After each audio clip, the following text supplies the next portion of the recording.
Rabindranath Tagore University, Bhopal, NIRF ranked for 5 consecutive years. Dehradun के मुख्य बाजारों से हटाया गया अतिक्रमण। एसएसपी के निर्देश, त्योहारी सीजन में दुकानों के बाहर ठेली, रेहड़ी और रिंग लगाने वालों के खिलाफ होगी कार्रवाई।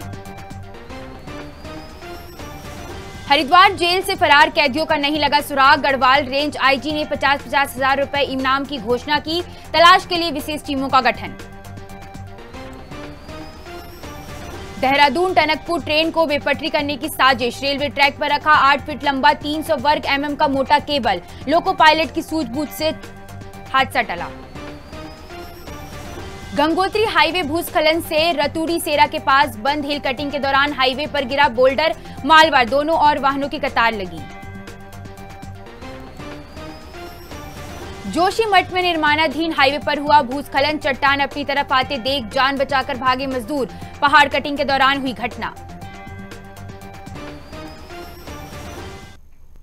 पहाड़ों में आजकल कई ग्रामीण इलाकों में भगवान रामचंद्र जी की लीला का मंचन किया जा रहा है और ऐसे में अगर बात की जाए खासकर मौसम को लेकर तो पहाड़ों में अब ठंड ने दस्तक देना शुरू कर दिया है। कड़ाके की ठंड शुरू हो चुकी है और इस कड़ाके की ठंड में भी ग्रामीण इलाकों में भगवान रामचंद्र जी की लीला का मंचन किया जा रहा है। राम भक्त ठंड की परवाह न करते हुए भगवान रामचंद्र जी की लीला का पूरा भरपूर आनंद प्राप्त कर रहे हैं।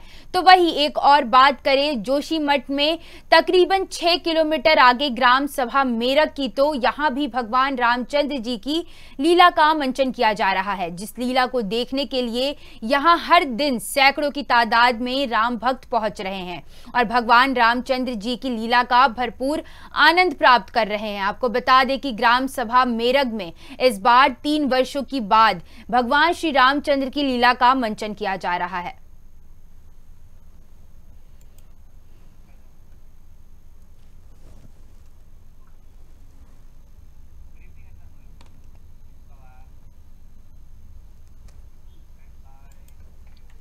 भू बैकुंठ नगरी बद्रीनाथ धाम में ठंड ने अपनी दस्तक दे दी है। सुबह और शाम के समय ठंड बढ़ने के कारण संबंधित विभाग ने धाम में विभिन्न स्थानों पर अलाव की व्यवस्था की है। वहीं बद्रीनाथ धाम में प्रतिदिन हजारों तीर्थयात्री भगवान बद्री विशाल जी के दर्शन के लिए पहुंच रहे हैं। अब तक 11,08,348 यात्रियों ने धाम के दर्शन किए हैं। वहीं और ठंड के बावजूद श्रद्धालुओं की आस्था में कोई कमी नहीं आई है। तीर्थयात्री घंटों लाइन में खड़े होकर जय बद्री विशाल जी की जयकारे लगाते नजर आ रहे हैं।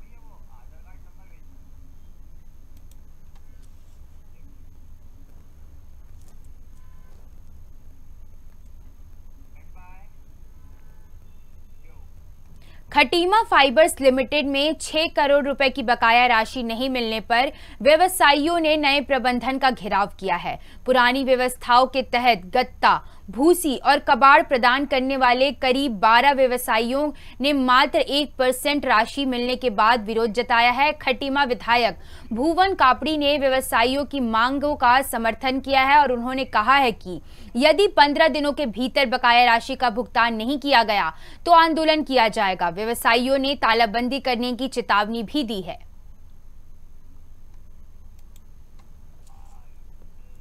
आज हम गए थे, जो नई वहाँ पर जो है मैनेजमेंट जो आया, हमने उनसे कहा कि जो पुराने टाइम पे व्यापारियों ने खटीमा फाइबर को जो भूसी दी हुई है, जो गत्ता और कबाड़ दे रखा है, जो अखबार है वो दे रखा है, तो 12 व्यापारियों को लगभग 6 करोड़ रुपए उनको बकाया है और फैक्ट्री कहती है कि 1% देंगे 6 लाख रुपए, 6 करोड़ की जगह 6 लाख रुपए। तो आज हम व्यापारियों के सदन के पास गए हैं और उन्होंने हमें 15 दिन का समय दिया है कि वो आइटम ऊपर अपने मैनेजमेंट से बात करेंगे। तो हमने कहा भाई व्यापारियों को मिलना चाहिए, जो व्यापारियों का जो धन है 6 करोड़ उन्हें मिलना चाहिए, नहीं मिलेगा तो बिना आंदोलन की बात करेंगे। उन्होंने कहा है कि वो ऊपर मैनेजमेंट से बात करके हमें 15 दिन के अंदर अवगत कराएंगे। से हम लोग पिछले 5 सालों से जुड़े हुए हैं और हमारा भूसी का पेमेंट यहाँ पर बकाया है। हमारे साथ काफ़ी लोग यहाँ पर जुड़े हुए हैं, लगभग 6 करोड़ की लगभग लिस्ट आज आई है यहाँ पर, और हम लोग सिर्फ एक मार्जिन मनी लेकर हम काम करते हैं और फैक्ट्री को पूरी आपूर्ति करी, सप्लाई करी। और लास्ट ईयर इन्होंने हम लोगों से एक स्टेटमेंट लिया है कि फैक्ट्री में तुम्हारा क्या बैलेंस है, और कंपनी बैंक से और दूसरा सरकार से हमें मिलवाया गया कि हाँ इतना पैसा हमने देना है। और लास्ट 13 अक्टूबर की बात थी, आज पूरे 1 साल बाद हम बैठे हैं और पिछले महीने इनका एक मेल आता है कि आपको हम 1% पैसा ही दे पाएंगे जितने भी कॉन्ट्रैक्टर हैं। तो उस बात को लेकर हम लोगों को काफ़ी रोष था, हम लोगों ने काफ़ी दौड़ भाग करी, हम लोग हाई कोर्ट वगैरह गए तो मामला वहाँ से निकल करके NCLT कोर्ट पे चले गया था।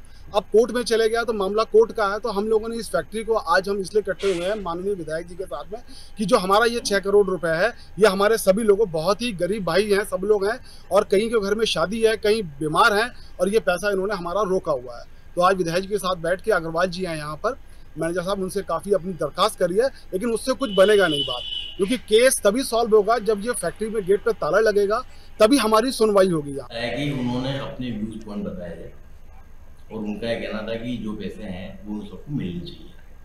हमने अपना व्यू क्लियर कट शब्दों में एक्सप्लेन करने की कोशिश करी कि ये जो मामला है ये कोर्ट के फैसले के अधीन है, इसका हमारी तरफ से कोई भी कंप्लायंस के अलावा और कोई भी इशू बनता नहीं है। विधायक जी ने जो सवाल उठाए हैं उसके बारे में अपने जो हमारी जो रिपोर्टिंग अथॉरिटी है उनको हम संज्ञान में ला देंगे, वो बाद में उनकी जो भ्रांति है उसको दूर करने का।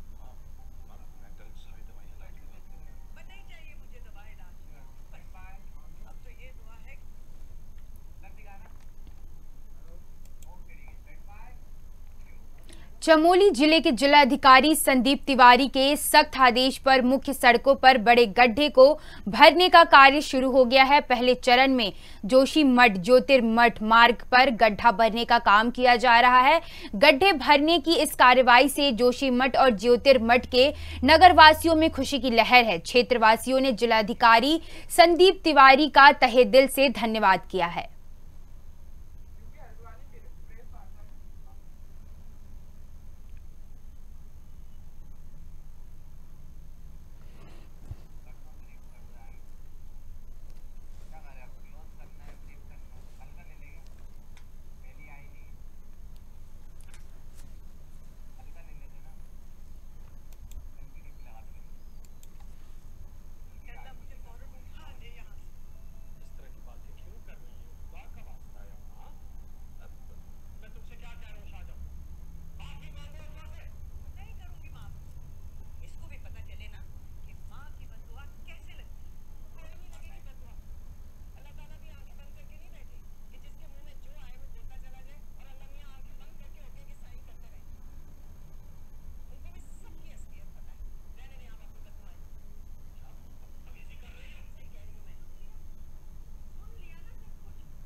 सितारगंज में प्रस्तावित पुलिस आवास के लिए कवायद शुरू हो गई है। आपको बता दें कि तहसील भवन के ठीक सामने खाली पड़ी भूमि पर पुलिस आवास बनने जा रहा है, लेकिन कुछ आपत्तियों के बाद वहां पर निर्माण कार्य रोक दिया गया, जिसको लेकर डीएम और एसएसपी ने मौके पर जाकर खुद निरीक्षण किया। वहीं जिलाधिकारी ने कहा है कि जो भी जनता और कर्मचारियों के हित में होगा जल्दी ही फाइनल कर दिया जाएगा।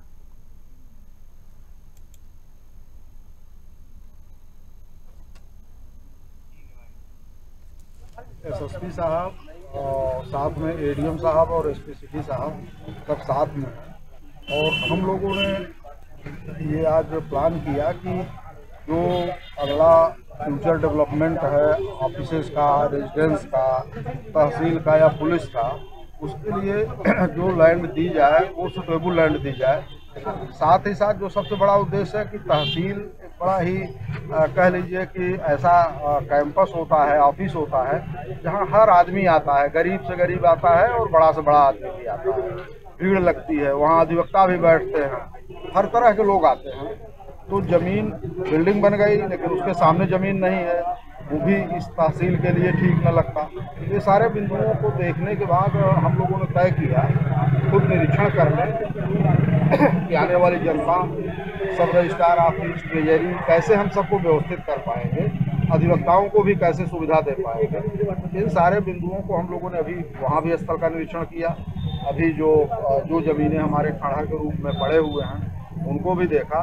तो पुलिस का जो रेजिडेंशियल कैंपस है उसको रेजिडेंशियल कैंपस बने, अच्छे से बने, उनके परिवार और बच्चों की सुरक्षा भी भविष्य के लिए ध्यान देने की ज़रूरत है। तो हम और कप्तान साहब ने अभी देख लिया है और इसको तय कर देंगे अगले एक आध दिन में, जिससे कि पुलिस की बिल्डिंग जहाँ बने कर्मचारियों के लिए वो सुरक्षित हो, पारिवारिक माहौल हो, ये सब चीज़ें देखी जाती हैं। तो हम लोग इसको तय करेंगे और मुझे उम्मीद है कि एक आध दो दिन बाद इसको आपको जो नया हमका प्लान होगा वो इस तहसील के लिए, यहाँ की जनता के लिए भी और कर्मचारियों के लिए बहुत ही अच्छा होगा। तो यही आज का पर्पस था।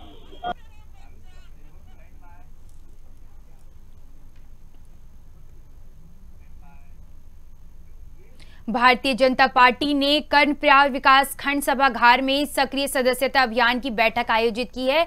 बैठक में चमोली जनपद के सभी मंडल अध्यक्ष, महामंत्री और पदाधिकारी शामिल हुए हैं। भाजपा जिला अध्यक्ष रमेश मैखुरी ने कहा है कि प्राथमिक सदस्यता अभियान में मेहनत के कारण पार्टी ने राज्य में 5वां स्थान प्राप्त किया है। उन्होंने सक्रिय सदस्यता अभियान को संगठन के लिए महत्वपूर्ण बताया है। कार्यशाला में कर्णप्रयाग विधायक अनिल नौटियाल, धराली विधायक भूपाल राम टमटा, पूर्व मंत्री राजेंद्र भंडारी और अन्य प्रमुख नेता भी उपस्थित रहे हैं।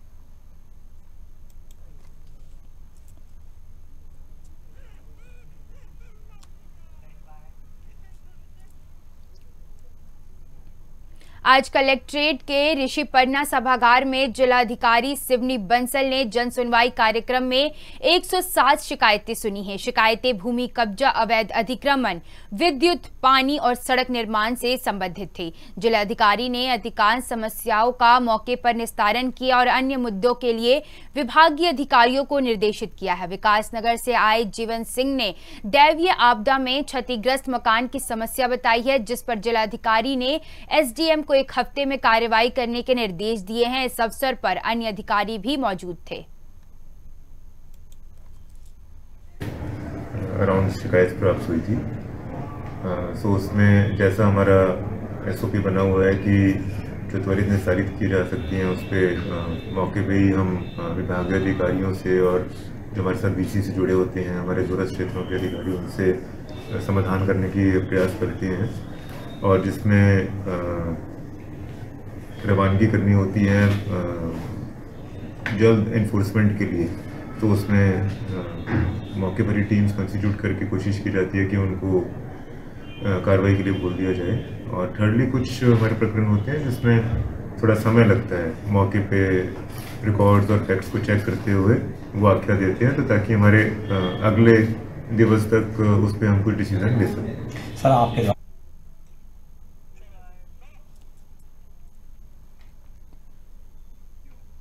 देहरादून में एक 9 साल की बच्ची के साथ दुष्कर्म की घटना सामने आई है। बच्ची मुख बाधिर है और उसके परिजनों ने ही आरोपी को पकड़कर पुलिस को सौंपा है। पुलिस ने आरोपी के खिलाफ संबंधित धाराओं में मामला दर्ज कर लिया है और आरोपी को जेल भेज दिया है।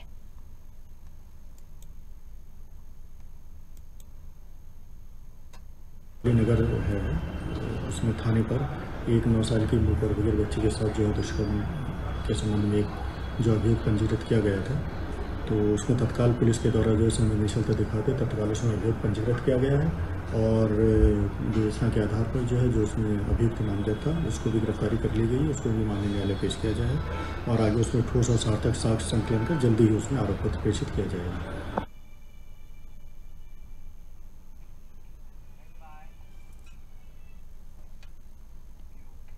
केदारनाथ विधानसभा के उपचुनाव को लेकर भाजपा और कांग्रेस पार्टी लगातार एक्शन मोड में काम कर रही है। वहीं केदारनाथ विधानसभा सीट पर प्रत्याशी के लिए कांग्रेस पार्टी से पूर्व कैबिनेट मंत्री डॉक्टर हरक सिंह रावत का नाम चर्चाओं में तेज है। हालांकि इस बात पर डॉक्टर हरक सिंह रावत का कहना है कि व्यक्तिगत रूप से वो चुनाव लड़ने से इच्छुक नहीं है। साथ ही उन्होंने कहा है कि हम पार्टी के कार्यकर्ता हैं, तो पार्टी हमें चुनाव प्रचार के लिए जो निर्देश देगी हम उसके मुताबिक कार्य करेंगे।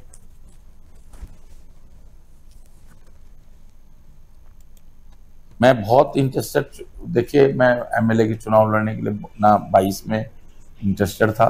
जब मैं कांग्रेस में सम्मिलित हुआ तो मैंने स्वयं का मैं विधायक का चुनाव लड़ने के लिए बहुत इंटरेस्टेड नहीं हूँ। इसलिए नहीं हूँ कि अब आपने ध्यान दिया होगा, मैंने 12 में भी कहा था मैं मंत्री पद नहीं लूंगा। लोग कहते साहब आपने तो कसम खाई थी, फिर क्यों ले लिया। कई बार व्यक्ति अपने जो समर्थक होते हैं, क्षेत्र की जनता होती है, उसके सामने नतमस्तक हो जाता है। उस समय मैं रुद्रप्रयाग से विधायक था, सब लोगों ने, मैंने मंत्री पद नहीं लिया, 3 महीने बाद लिया। सब लोगों ने मुझ पर दबाव डाला कि भाई आप क्षेत्र का विकास करना है। मेरे समर्थकों ने दबाव डाला कि आप हमारे लिए मंत्री पद ले लो। तो मुझे अपनी जो एक तरह मैंने संकल्प लिया था मैं मंत्री पद नहीं लूंगा, मुझे लेना पड़ा। मैं धामी और तीरथ रावत के साथ भी मंत्री पद नहीं ले रहा था। तो उस समय भी अमित शाह जी ने बहुत मेरे पर दबाव डाला कि आप मंत्री पद ले लो। तो मैं कई बार क्या होता है कि कई बार आदमी को अपने उसके लिए पीछे हटना पड़ता है। इसलिए मैं तो बिल्कुल भी एमएलए चुनाव लड़ने के लिए इंटरेस्टेड नहीं हूं। लेकिन पार्टी के कार्यकर्ता हैं, पार्टी जहां भी लगाएगी हम।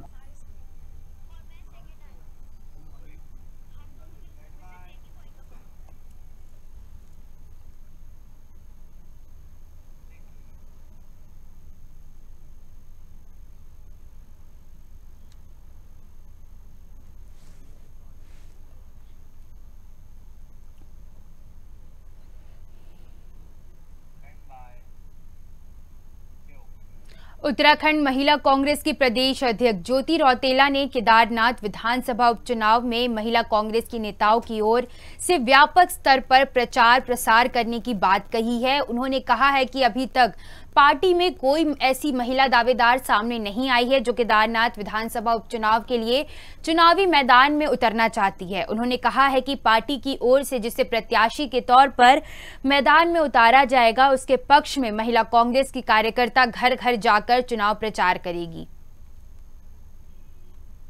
ये महिला कांग्रेस की जो टीम है, जैसे इलेक्शन डिक्लेयर होगा, हम सब लोग, मैं और मेरी पूरी टीम, पूरे महीने जब तक कि इलेक्शन होगा उस दिन तक हम लोग वहाँ पे घर घर जाएंगे, बूथ पे जाएंगे, महिलाओं से मिलेंगे और जो महिलाओं से जुड़े हुए मुद्दे इस प्रदेश में, जैसे महिला सुरक्षा बहुत बड़ा मुद्दा है, महंगाई बहुत बड़ा मुद्दा है, बेरोजगारी बहुत बड़ा मुद्दा है, इन मुद्दों को लेकर केदारनाथ का चुनाव लड़ेंगे।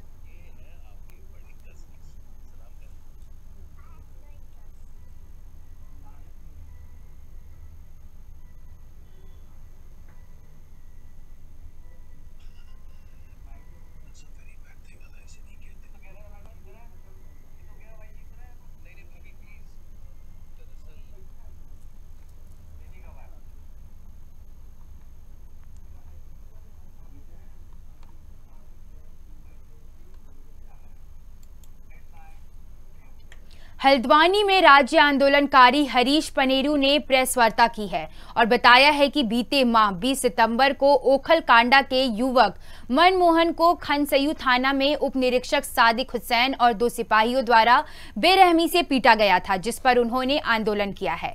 जहां आज उनके आंदोलन की जीत हो गई है, क्योंकि न्यायालय के निर्देश पर मामले में मुकदमा दर्ज कर विवेचना करने के निर्देश जारी किए गए हैं। दर्जा राज्य मंत्री ने बताया है कि आज भी कई लोग ओखल कांडा की उस घटना पर पीड़ित को परेशान कर रहे हैं।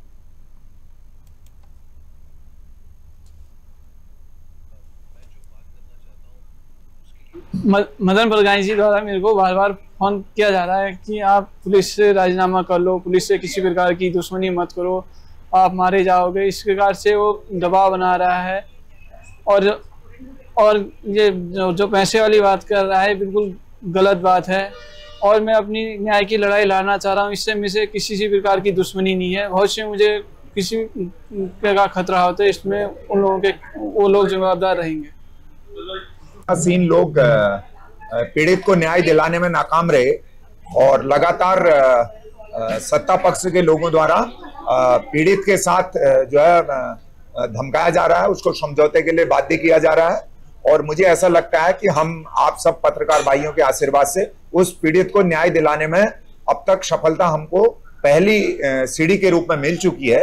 और जिन पुलिस वालों ने इनके साथ मारपीट की और पुलिस के अधिकारियों ने जो हमें एनसीआर 6 दिन का हमें समय दिया था, 28 तारीख को हमारा आंदोलन समाप्त हुआ। 4 तारीख को पुलिस ने उस पर मुकदमा मजिस्ट्रेट से आज्ञा ले ली कि मुकदमा चलने के लिए उन पर आदेश आ गया। ये न्यायिक मजिस्ट्रेट का आदेश देख सकते हैं।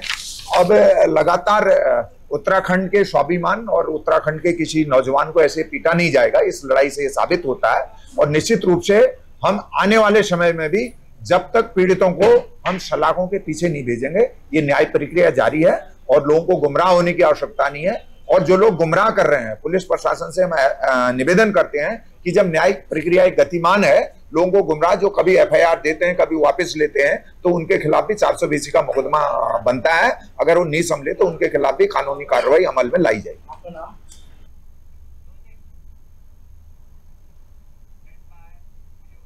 फिलहाल खबरों में इतना ही। बने रहिए खबर भारत 360 के साथ। नमस्कार।